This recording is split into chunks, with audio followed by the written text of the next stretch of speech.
ನಮ್ಮ ಕಡೆ ಒಬ್ಬರು ಪೇಷಂಟ್ ಬಂದಿದ್ದರು. ಅವ್ರು ಹೇಳಿದ್ರು ಅವ್ರ ರಿಲೇಟಿವ್ ಒಬ್ಬರು ಮಲ್ಕೊಂಡಿದ್ರಂತೆ, ಬೆಳಗ್ಗೆ ಎದ್ದಷ್ಟಕ್ಕೆಲ್ಲ ತೀರೋಗಿದ್ರು.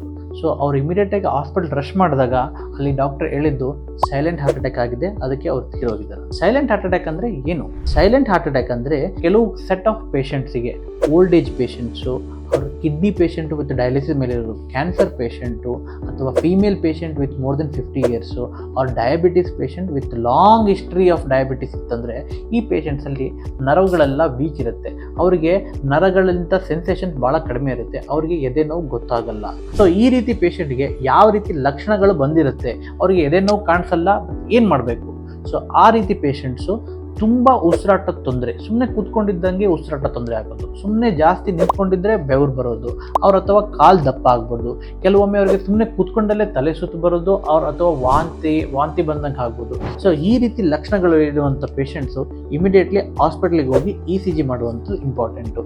ಇವರಲ್ಲಿ ಮೇನ್ಲಿ ನರಗಳೆಲ್ಲ ವೀಕ್ ಆಗಿರೋ ಕಾರಣ ಇವರಿಗೆ ಎದೆ ನೋವು ಕಂಡು ಬರಲ್ಲ. ಸೊ ಇವರು ಆ ಸುತ್ತಮುತ್ತಲಿರೋ ಸಿಂಪ್ಟಮ್ಸ್ನ ಆಧಾರದ ಮೇಲೆ ಹೃದಯಾಘಾತ ಸಂಭವಿಸಿದೆ ಅಂತ ತಿಳ್ಕೊಂಡು ಇಮಿಡಿಯೇಟಾಗಿ ಹೋಗಬೇಕು.